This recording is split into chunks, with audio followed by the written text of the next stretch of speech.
अस्सलाम वालेकुम नाज़रीन, आप देख रहे हैं HND न्यूज़। आप देख रहे हैं HND न्यूज़। मैं हूं आपके साथ आतिफा बलोच। नाज़रीन, खबर शामिल करते हैं हारूनाबाद से। HND न्यूज़ के इंचार्ज नुमाइंदगान गुलाम हयुद्दीन की रिपोर्ट के मुताबिक हारूनाबाद सेम नाला से दो नामालूम अफराद की लाशें बरामद हुई हैं। दोनों को सर में गोलियां मारकर कत्ल किया गया। पुलिस मसरूफ तफ्तीश है। तफसीलात के मुताबिक हारूनाबाद नवाही गाँव 49 3R और 50 4R के करीब गुजरने वाले सेम नाला से दो नामालूम अफराद की लाशें बरामद हुई हैं, जिन्हें सर में गोलियां मारकर कत्ल किया गया।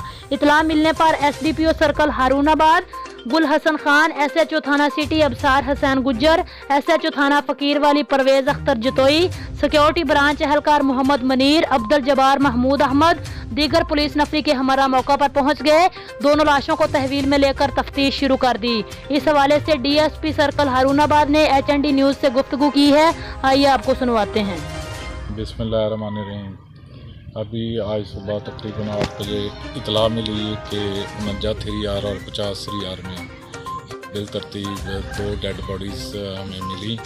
मौके पर पहुंचे, शनाख्त डेड बॉडीज़ की जा रही है और जो कार्रवाई है वो पुलिस कर रही है। तो इनको ट्रेस करने की, इनके फिंगरप्रिंट्स वगैरह लिए हैं और ट्रेस करने की कोशिश कर रहे हैं कि इनकी हैं और ये कैसे मर्डर हुआ।